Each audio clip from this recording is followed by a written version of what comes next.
Bom, galera, mundo, estamos começando aqui o nosso bate-papo. Debater os principais motivos aí que levam a linguagem Python a ser uma das linguagens de programação mais poderosas do mundo. Bom, meu nome é André Guilhom, eu atuo como Scrum Master atualmente, mas a minha relação com Python era bem estreita.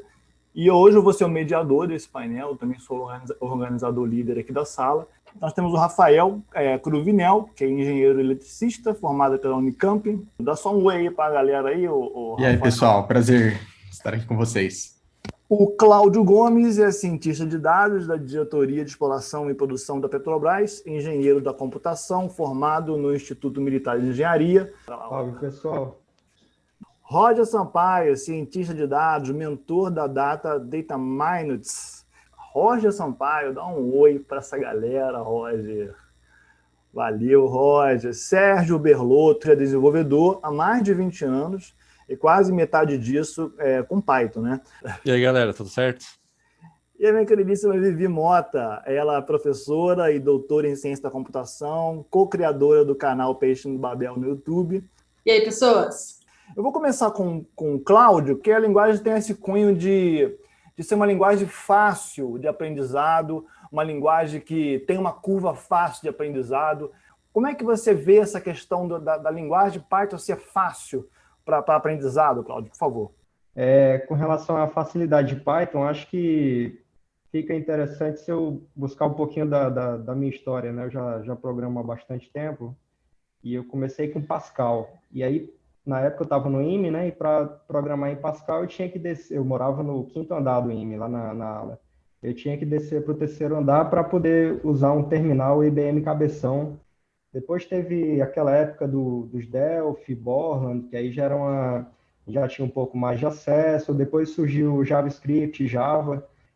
E Java ficou sempre naquela promessa de funcionar em todo canto, tudo mais. Só que é uma linguagem que foi construída em cima do C, então ela tem uma certa burocracia, vamos dizer assim, para você desenvolver, né?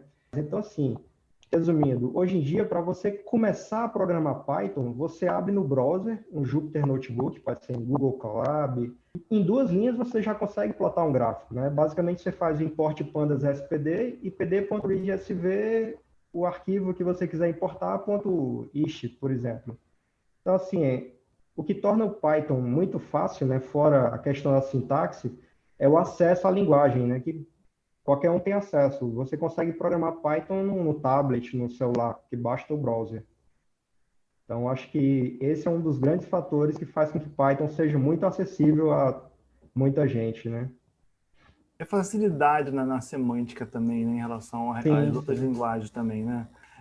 Roger, por que o Python está tão associado a dados e a machine learning em detrimento das outras linguagens? Por que a gente lembra tanto do Python quando fala em dados, né? Porque as pessoas, tipo, embora a gente saiba que C#, Java, enfim, qualquer outra linguagem você talvez possa implementar dados, mas por que tu fala tanto dados, machine learning, lembra de Python, lembra de R também, mas o Python está tão associado a dados e machine learning, o Roger?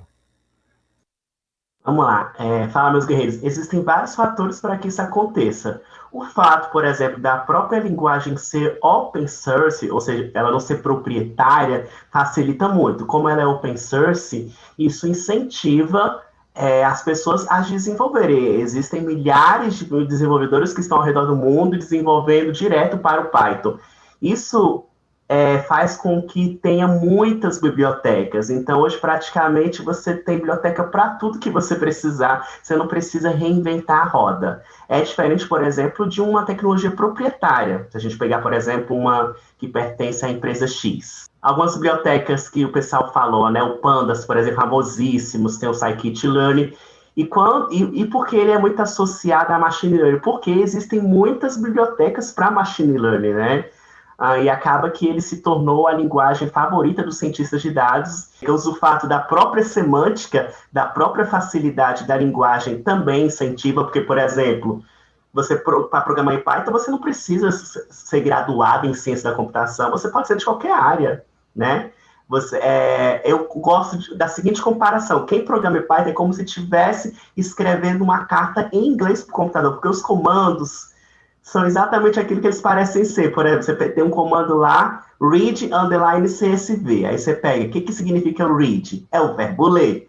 CSV é um formato de arquivo CSV. Então, é uma função que realmente lê um arquivo CSV. Eu vou chamar o Sérgio, meu amigo Sérgio, que é especialista na parte web.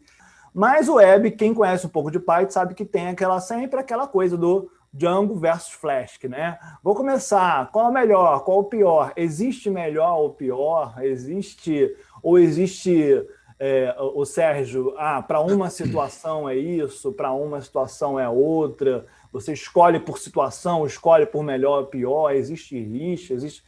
Então desmistifica, Sérgio, para a gente. Django e Flask, eles brigam mesmo? Ou é situação? Você que tem experiência, fala um pouquinho para a gente sobre isso. Essa picuinha existe um pouquinho, né? Sempre tem essa briguinha aí e tal. Mas não tem, assim, né? Na verdade, ambos esses frameworks, eles são destinados a tipos de soluções diferentes, né? Então, assim, a grande sacada do Python... Hoje tudo é web, né? Tudo é web, então, tu vê o Cláudio, o Roger, todo mundo falando aí, sempre tem um toquezinho de web. O que vai mostrar na web, né? Tem o notebook, roda na web, a gente acessa um site, a gente acessa, né, móvel, tudo é web hoje. Então, quando a gente entra numa linguagem e tal, quer saber como é que a gente faz algo para web hoje, né? E Django e Flask entram justamente nesse ponto, assim, né?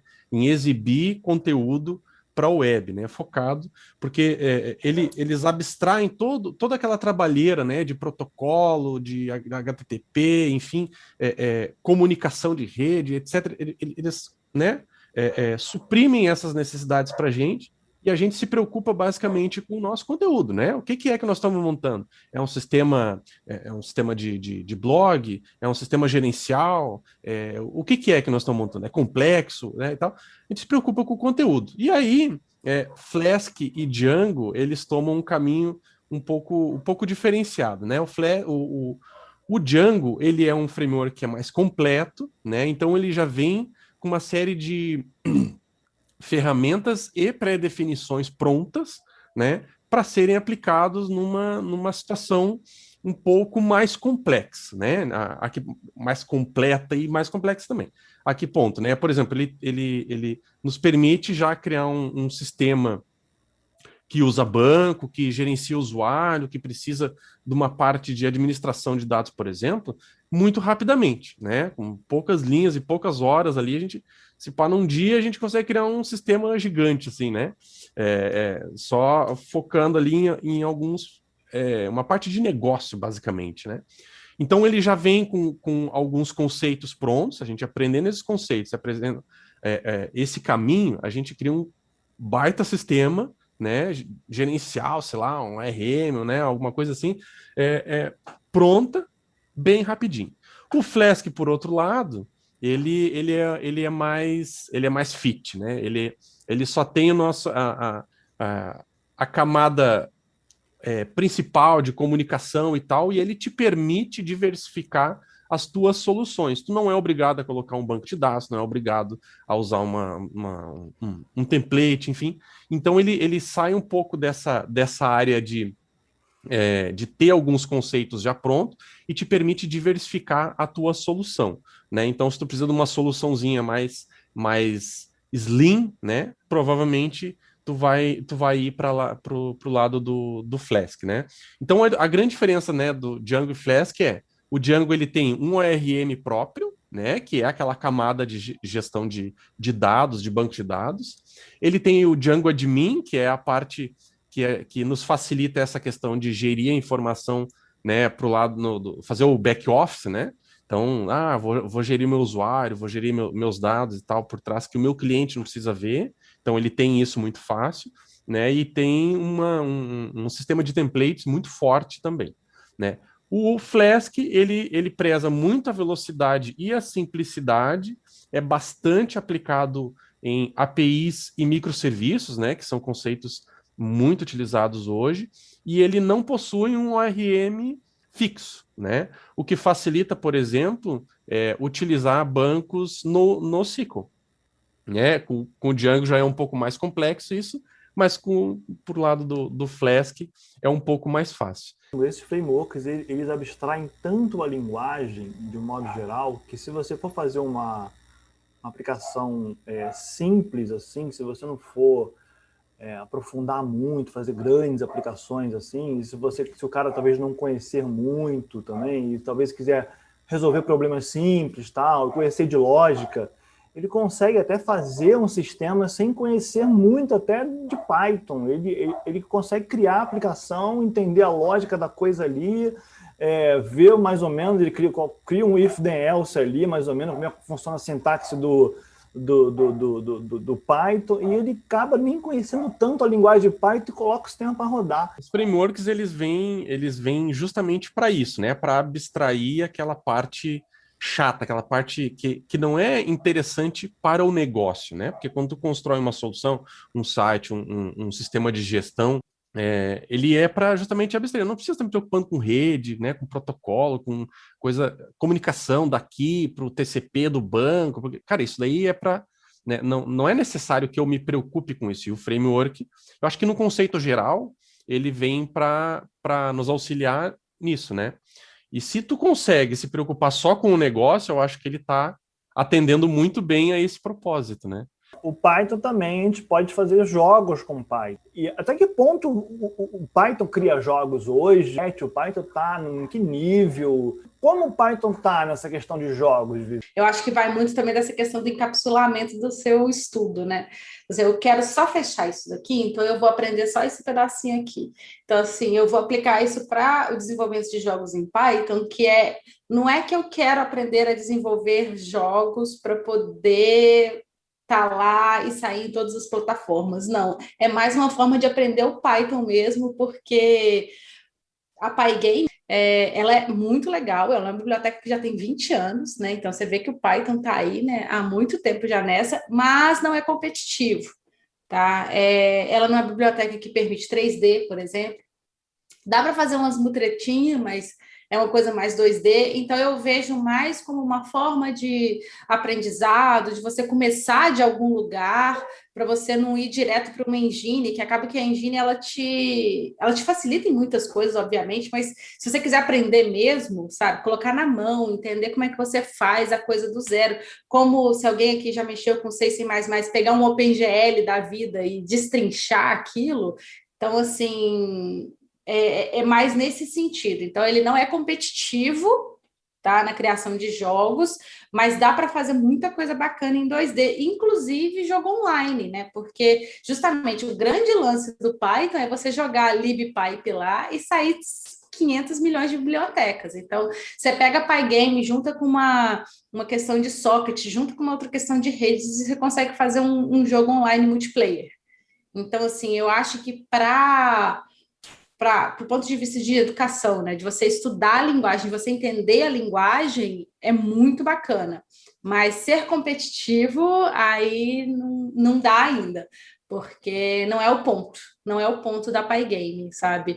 Mas dá para fazer muita coisa bacana. Dá para você ficar brincando de fazer Pac-Man, Tetris, pelo menos de começo, sabe? Eu ouço falar da Pygame, mas eu não ouço falar do Python realmente competindo, falando, o Python fez jogo, Python foi feito em jogo, e aí é o motivo de trazer essa pergunta para você. Então, bacana, Vivi. Agora eu vou chamar o Rafael, meu amigo Rafael. Rafael, vou trazer um assunto polêmico, Rafael, para você respirar fundo e responder com a sua respirou fundo, para a gente falar sobre RPA. Porque o Python, ele pode desenvolver, pode trabalhar com RPA, você criar scripts para RPA. Então, você pode também fazer, primeiro, uma introdução sobre o que é o RPA, né? O que é o RPA no mercado, e também o que seria uma plataforma low-code, né? Para você responder para mim. E como é que o Python disputa isso, se o Python perde em algum momento. Beleza. Vamos dar um passo, acho que atrás, então, e falar sobre RPA. Que raios é RPA, né? Tá tendo uma sala só para falar nisso e eu tô aqui com vocês, gente, falando em Python.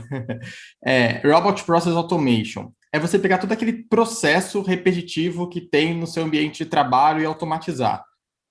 Sei lá, qual que é um processo que eu faço todo dia? Todo dia eu tenho que entrar lá no sistema e bater o ponto. e é um site ruim, muito chato, que eu tenho que entrar lá, fazer login e senha, tal.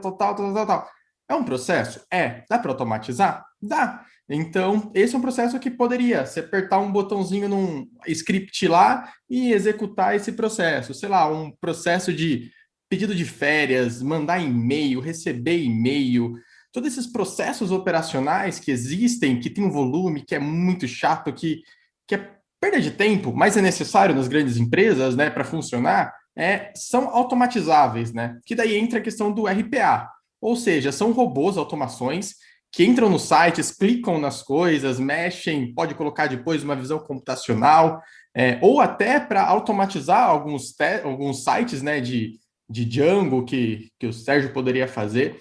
Então, a automação é isso, é você mexer o mouse na tela, assim, aqueles bots de jogos que a gente já ouviu falar, e automatizar, tá? E daí entra a questão de algumas plataformas preparadas já existem para isso, né? Então, tem um relatório importante, que é o relatório Gartner, que ele faz um quadrante bem legal e coloca todas as plataformas de mercado e quais são as melhores, recomendadas, que está crescendo e tudo mais. E essas plataformas são parecidas com quando a gente ia gravar macro lá no Excel, você clica gravar, vai clicando e a ferramenta já vai encontrando tudo. Olha, clica aqui, aparece aqui, coloca uma caixinha, lindo, lindo, bacaninha, bonitinho. Porém, essas plataformas são muito caras, né? Então, sei lá, tem plataforma que a licença para colocar um robô rodando num ano, assim, só a licença é $10.000. E daí você soma com desenvolvimento, você soma com ter a licença da máquina, com a velocidade, e daí entra que Python tem, estava vendo agora, 293 mil bibliotecas lá no Pipe para você usar. E algumas dessas bibliotecas podem ajudar esse processo. Então, tem muitas empresas que optam, claro, por uma plataforma low code, né, sem código, basicamente, que você consegue gravar e você consegue até expandir um pouquinho para a lógica. Mas quando a gente está falando de Python, com esse arsenal todo, poxa, dá para fazer um jogo, eu consigo ligar um robô no jogo, um robô no site, um robô com inteligência artificial, um robozinho para pegar uns dados do governo que são públicos, e daí o universo se expande muito, muito, muito. A contrapartida é que você precisa conhecer Python, né? A outra é muito mais fácil para você ter o aprendizado, você consegue dar para as áreas essa ferramenta, né? Para eles mesmos conseguirem fazer os robôs.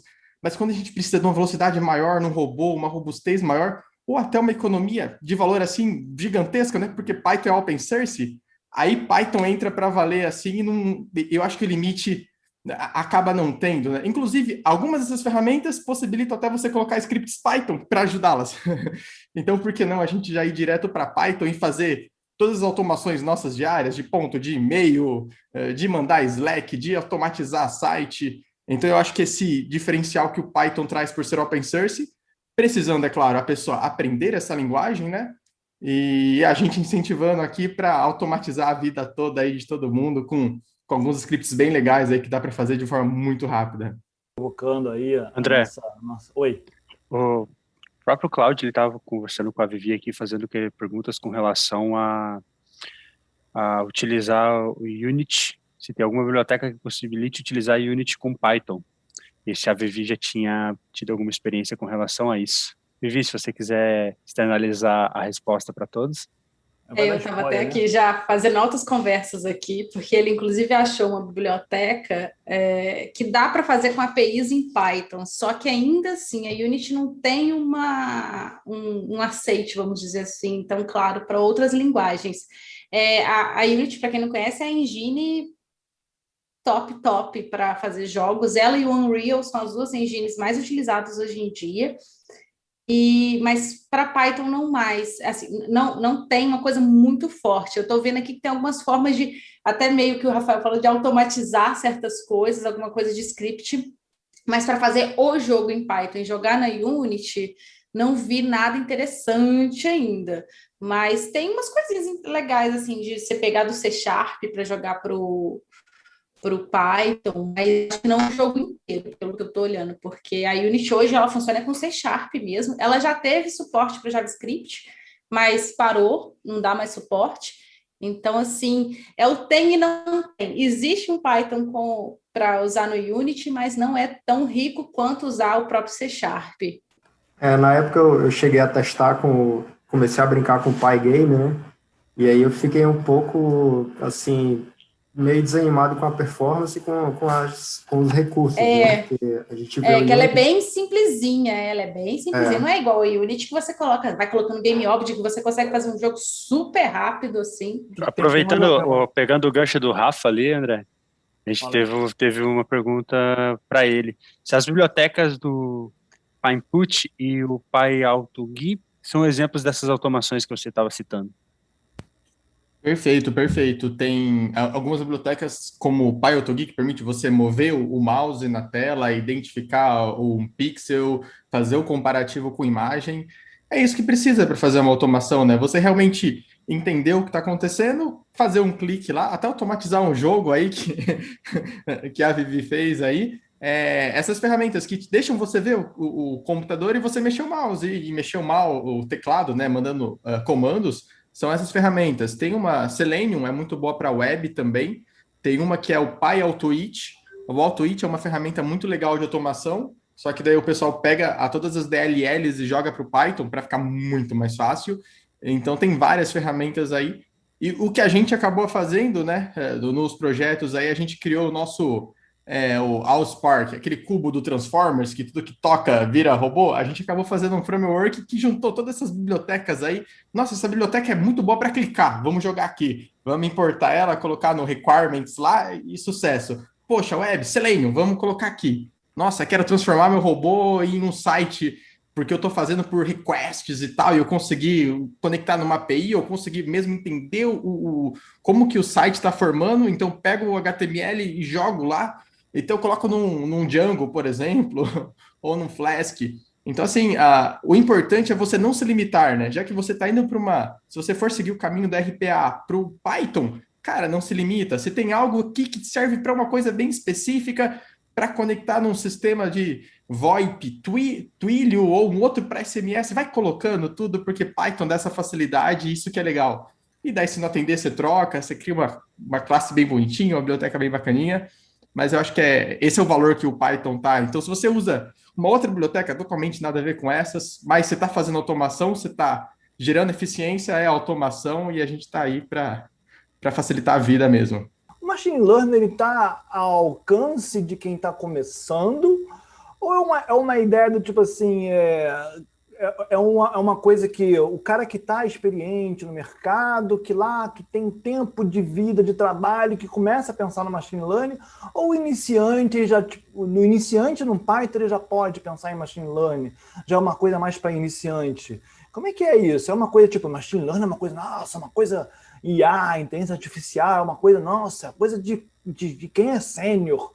Ou é uma coisa tipo, não, mas o iniciante que quer começar que quer trabalhar com aprendizado de máquina, ele já pode começar a carreira dele pensando nisso. Como é que você vê isso, Roger? Fala pra gente aqui.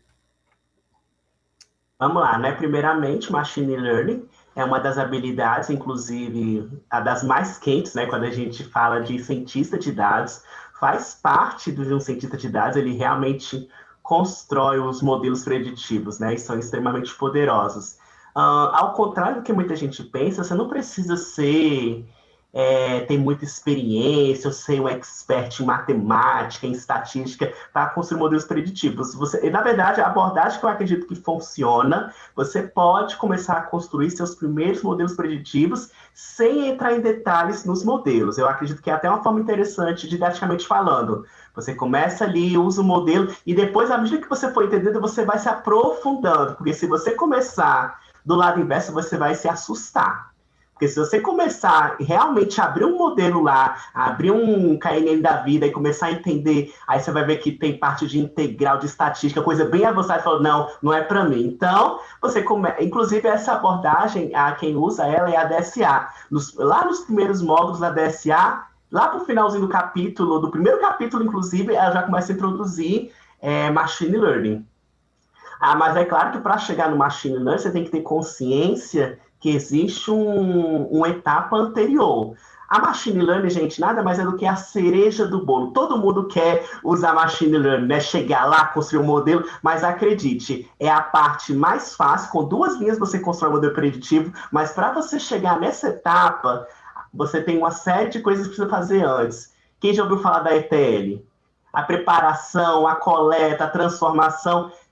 eu posso falar por experiência própria, 80% do seu trabalho vai ser fazendo isso. Não vai ser construindo um modelo preditivo. Para você chegar... Quando você chegar no modelo preditivo, 2 linhas você já gera ele. Mas boa parte do seu trabalho é fazendo a limpeza, fazendo coleta, transformando, tratando a base, limpando. Então, você que é iniciante, você pode incluir a Machine Learning nos seus estudos, só que existe um processo, né? Para você...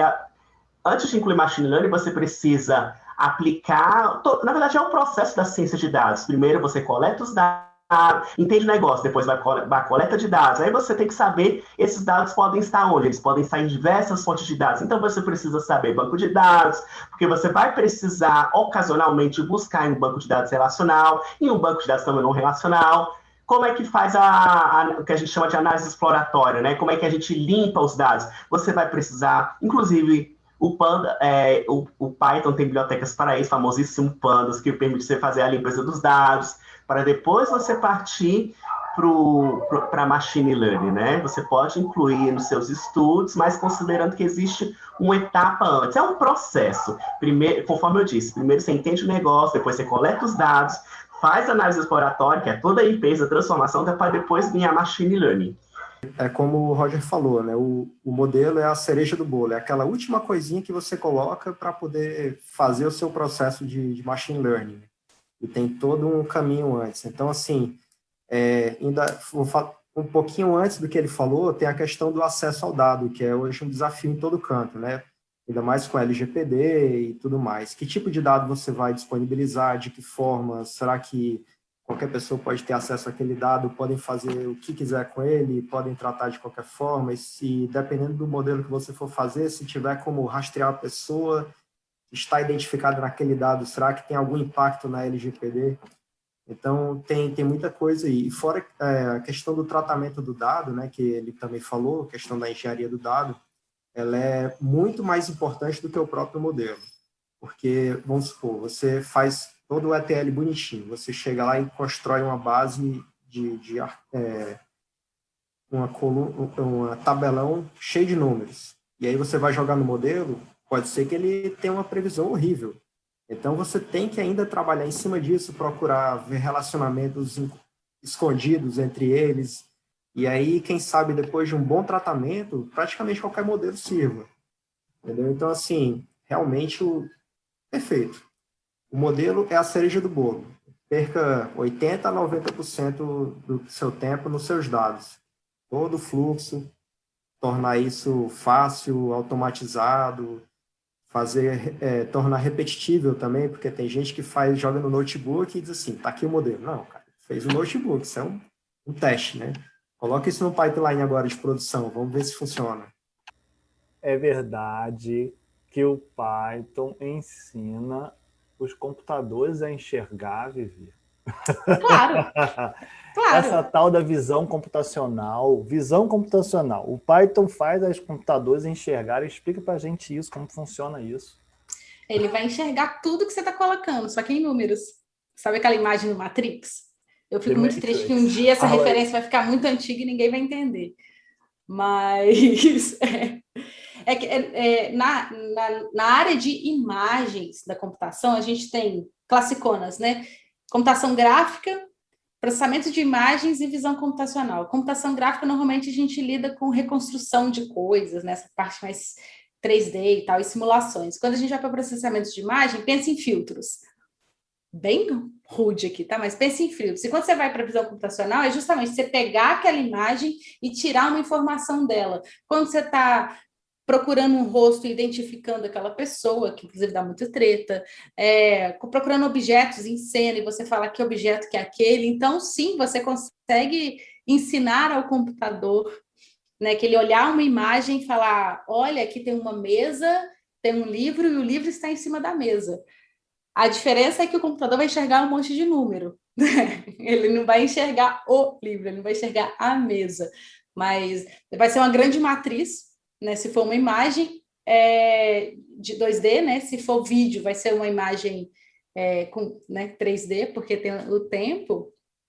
E é isso que a gente enxerga. Então, a partir dessa quantidade de números, a gente reconhece os padrões, que aí vem a área de reconhecimento de padrões, que conversa muito com a área de data science, né, de ciência de dados, e a gente consegue fazer o computador enxergar.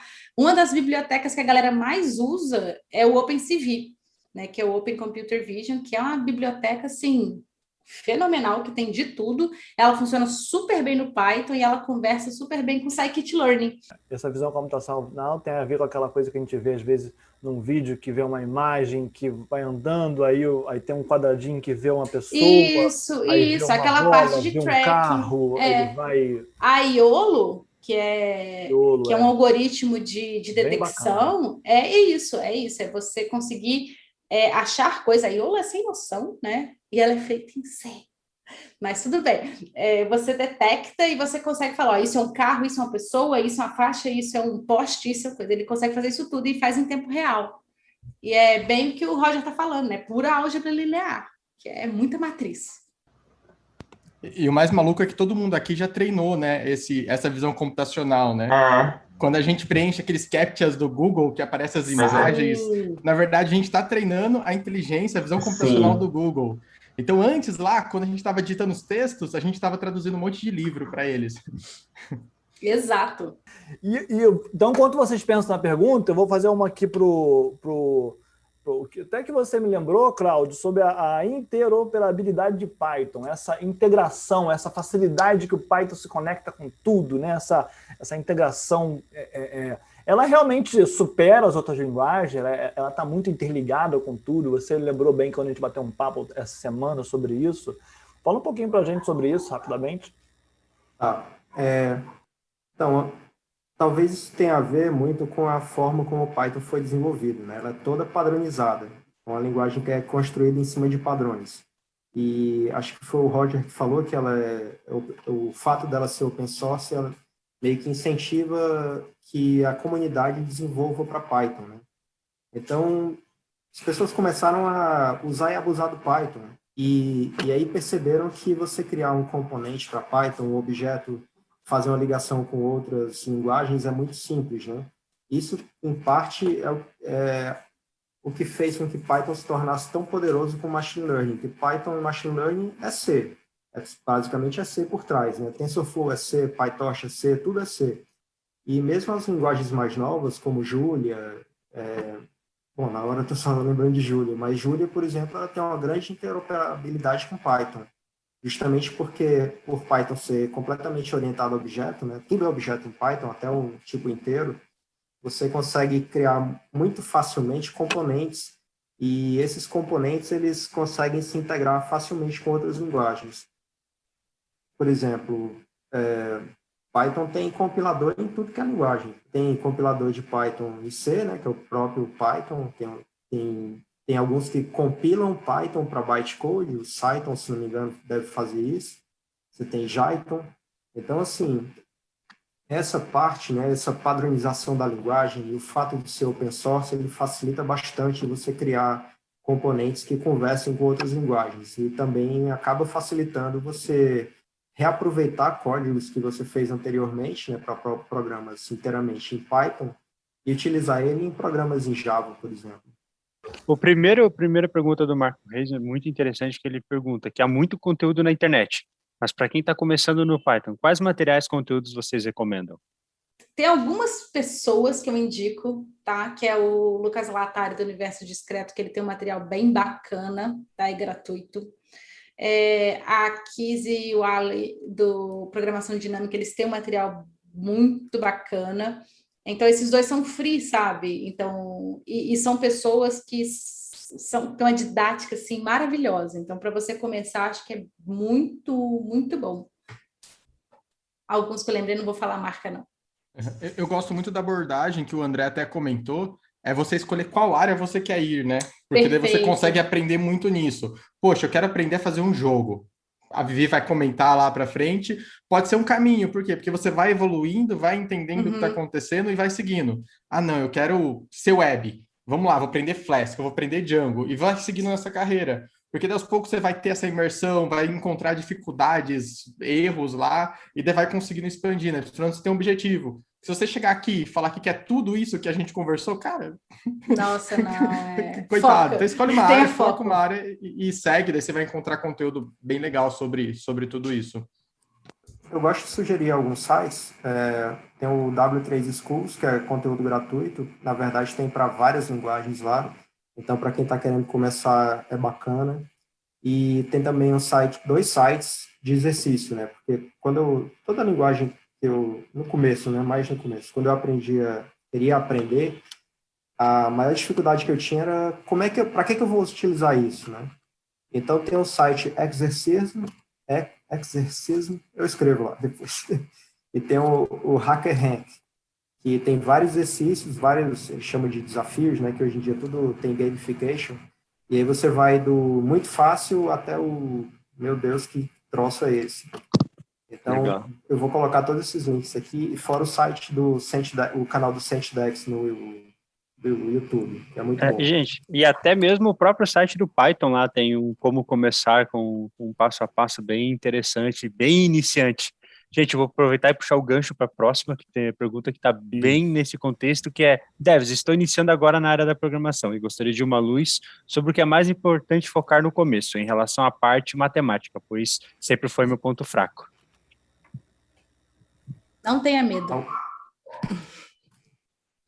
Be strong. É uma bela dica.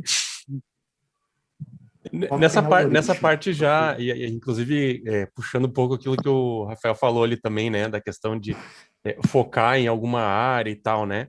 Antes disso, muito importante é a gente conhecer bastante de lógica, né?